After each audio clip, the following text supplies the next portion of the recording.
At this point, I think the 370 social relief grant is not going anywhere. I think this will be continued for at least another 5 years or even 10 years or even forever. And yeah, why don't they just make this money at least 1,000 rands? Breaking news coming from Pretoria, South Africa. The High Court has made a major ruling that could change the lives of millions of unemployed South Africans. The court says more people should have access to the R370 social relief of distress grant. But here's the big question.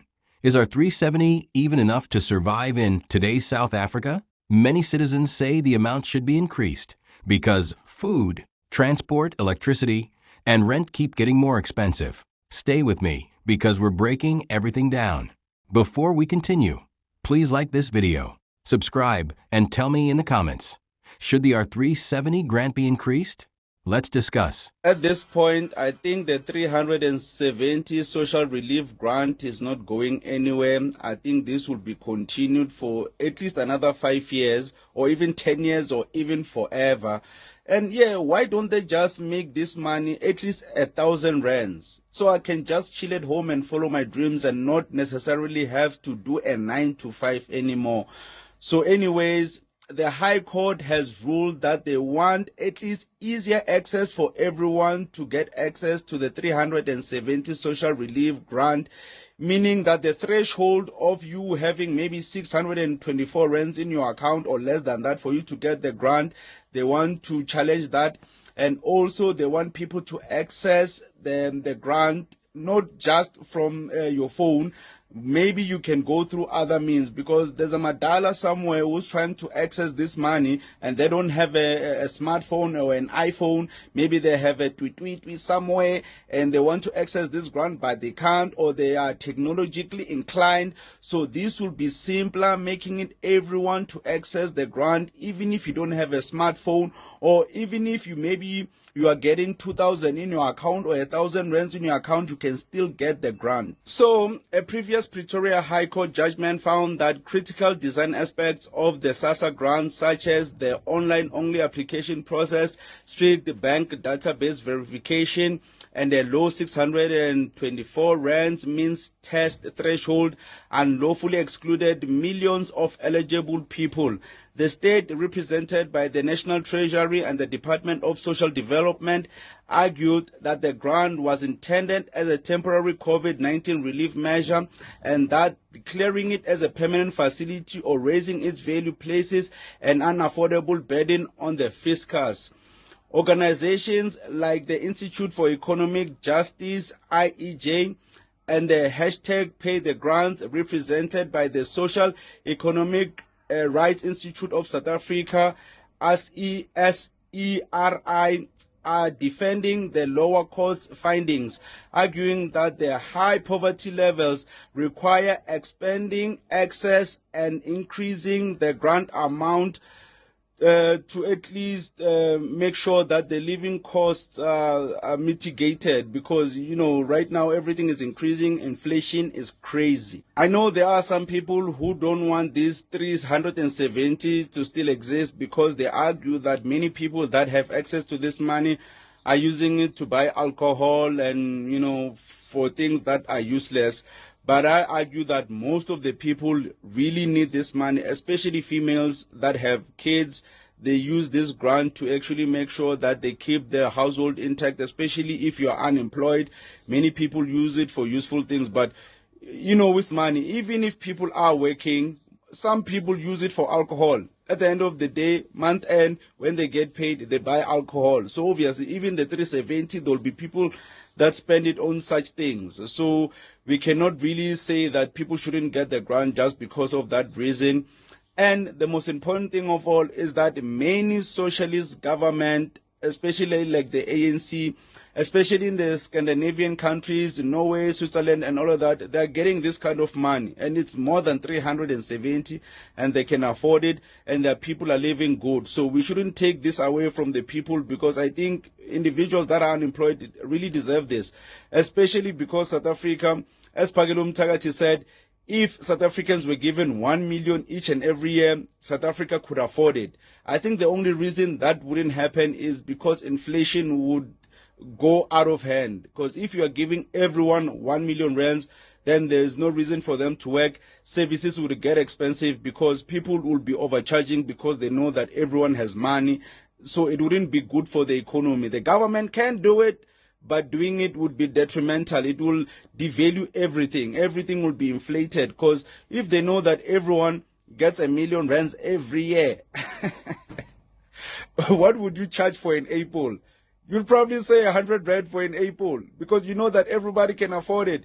So yeah, man. So that would be a better idea. But keeping it at 350 is normal. But in my opinion, it should be a 1,000 rands. That would be enough for people to actually relax. Even when you're chilling at home and you're unemployed, you won't be pressured into taking any useless job and become exploited. You'll actually, chill at home and just follow your dreams. People like me, I want to do content, but obviously I cannot really live through content. It's not that high paying, man. Yeah, I do get payment like from Facebook, TikTok and all of that, but the amount is not that much that I could leave my job and just rely on these platforms to earn a living. So if this amount would be like 1,000 or even 2,000 rands, then man, I'll chill at home and do content the whole day. So you get what I mean. So yeah, man, this grant should continue and increase. That's my opinion. Let's take you to Bloemfontein, where the Department of Social Development, DSD, and the South African Social Security Agency, SASSA, are defending the accessibility of the SqRD grant before the Supreme Court of Appeal. Government is appealing a High Court ruling that found aspects of the grant application system unlawfully excluded millions of eligible applicants. SASSA says it has introduced measures including free call centers and self-help kiosks to assist people struggling to apply. Let's get an update from SABC News reporter Kamogelo Sekwe, who was covering that throughout the day. Good evening to you, Kamogelo. So how did it go? The one side goes into that hearing, being the civil society organizations. They go into that hearing, with the wind behind their backs, having won everything they wanted in the High Court. The other side determined to overturn that order. How did it go as far as the arguments are concerned?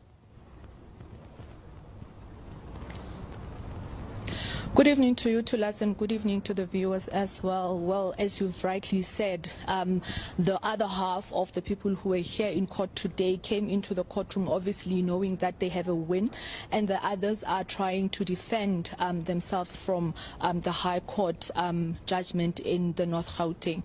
So today was quite a long day to begin with, hearing from all the involved parties in the matter. Of course, we started this morning with the Department of Treasury just outlining its position in this matter, telling the court that the state has essentially, ensured that it does cater for people who are poor in the country, saying that this grant to begin with was not in existence until the COVID-19 pandemic, and it was the state itself that decided that the poor and unemployed, especially young people of the country, should be given some kind of reprieve, just to be able to support themselves throughout the COVID-19 pandemic deep lockdown, and that this particular grant was essentially supposed to be not a permanent grant, but something that was going to assist them only through the COVID-19. We also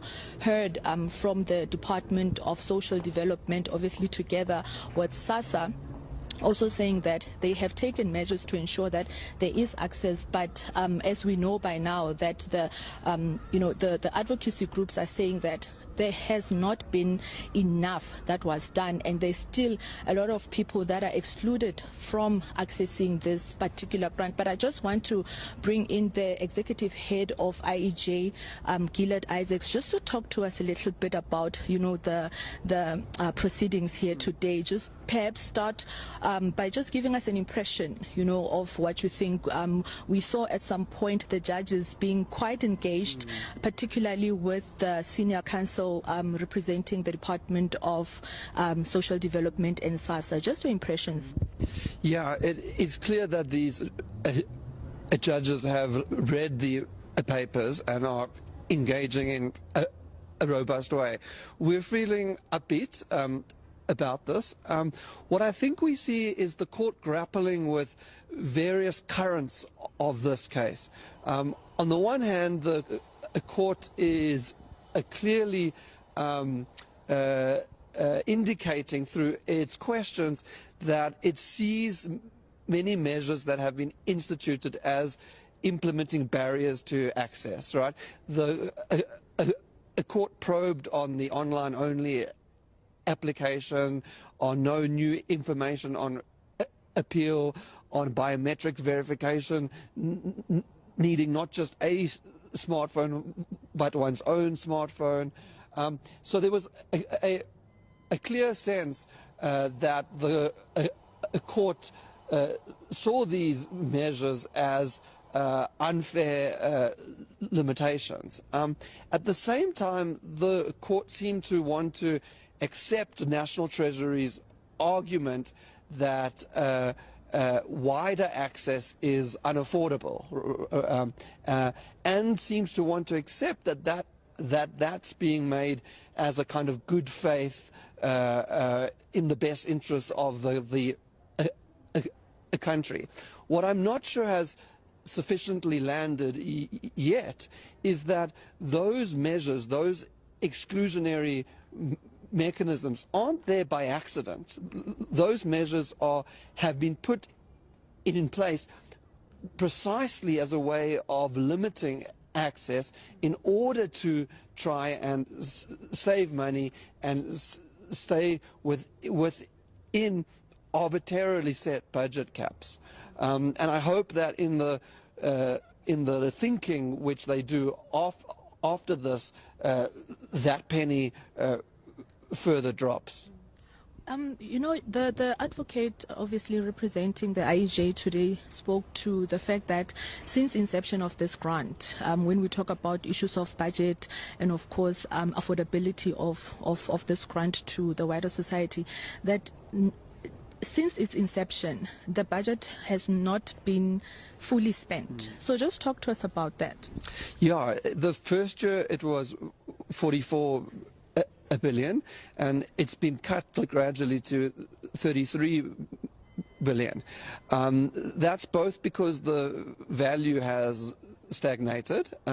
It's also because the means test, the amount which you have to earn under, has stagnated, which means that less and less people would be earning under that as inflation means incomes grow.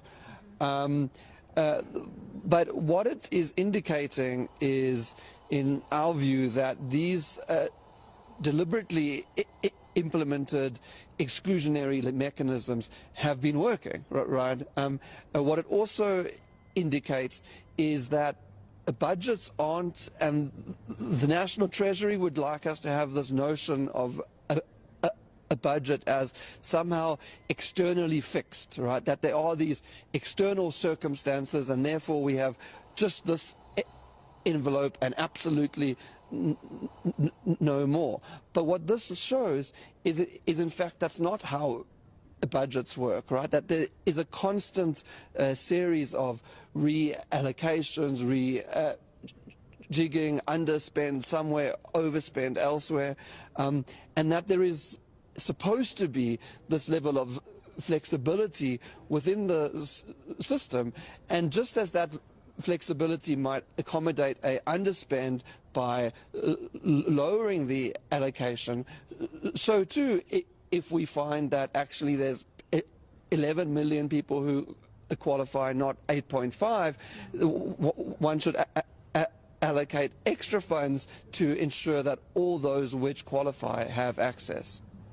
Thank you so much for your time. That was Gillard Isaacs just talking to us, of course, about the proceedings here in the Supreme Court of Appeal in Bloemfontein.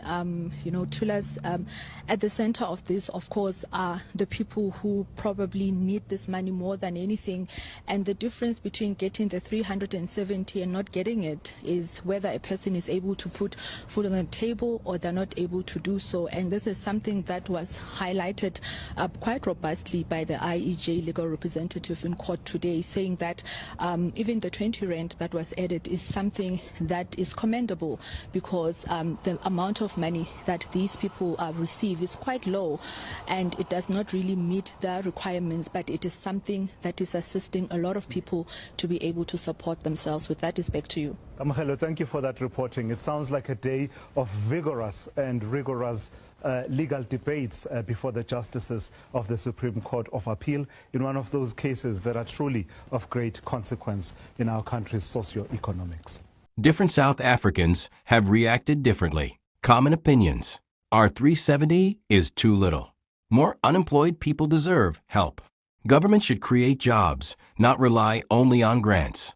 The grant should continue until employment improves. Present both sides. Arguments supporting an increase. Inflation has reduced purchasing power. Many households rely on the grant. Increased support could help vulnerable citizens. Arguments against an increase. Government budget constraints. Higher spending could increase pressure on public finances. Officials would need to decide how any increase would be funded. Balanced commentary. The court ruling is about expanding access, while increasing the amount would be a separate government policy decision. The Pretoria High Court's decision could mean better access to the R370 SqRD grant for more eligible South Africans. However, whether the amount increases is a separate decision that would need government action. What do you think? Should the R370 grant stay the same, or should it be increased? Comment below with yes or a no. Subscribe for daily South African news and gist.